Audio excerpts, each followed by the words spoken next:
I'm Kim from This Old Baker. We're going to do a French toast casserole recipe.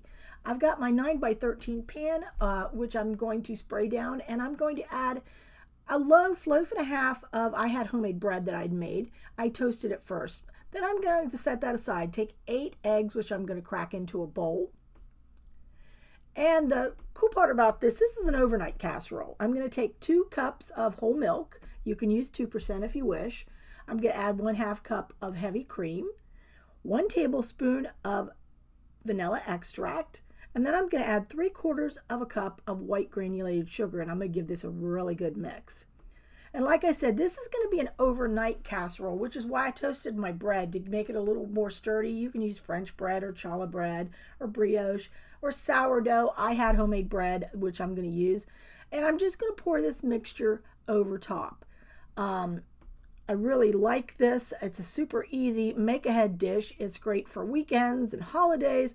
You just pop it in to the refrigerator. I'm going to cover it over, and I'm going to let it set overnight.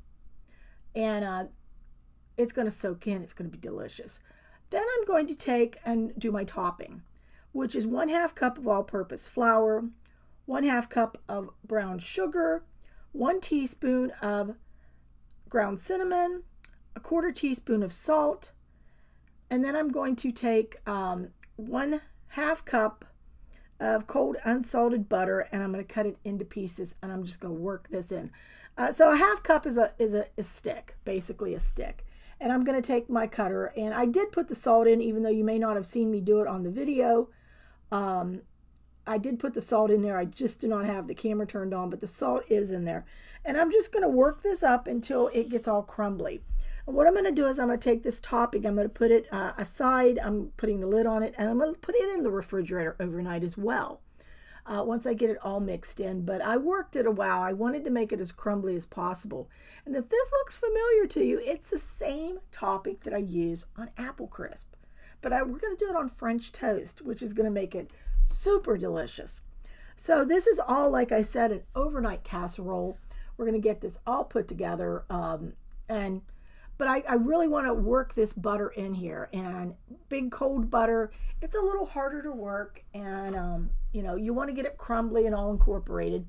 And then I get up in the morning, preheat my oven to 350 degrees. I'm going to take my topping, which I had in a bowl that was covered in the refrigerator. I'm going to spread this over on top and just kind of work it out till I get it all evenly in there. And I'm going to make sure every bit of the topping is covering the bread, because this is going to be so delicious. Into the oven, uncovered, 350 degrees for 45 to 60 minutes. Like and follow for more, and tell me what you want to see next.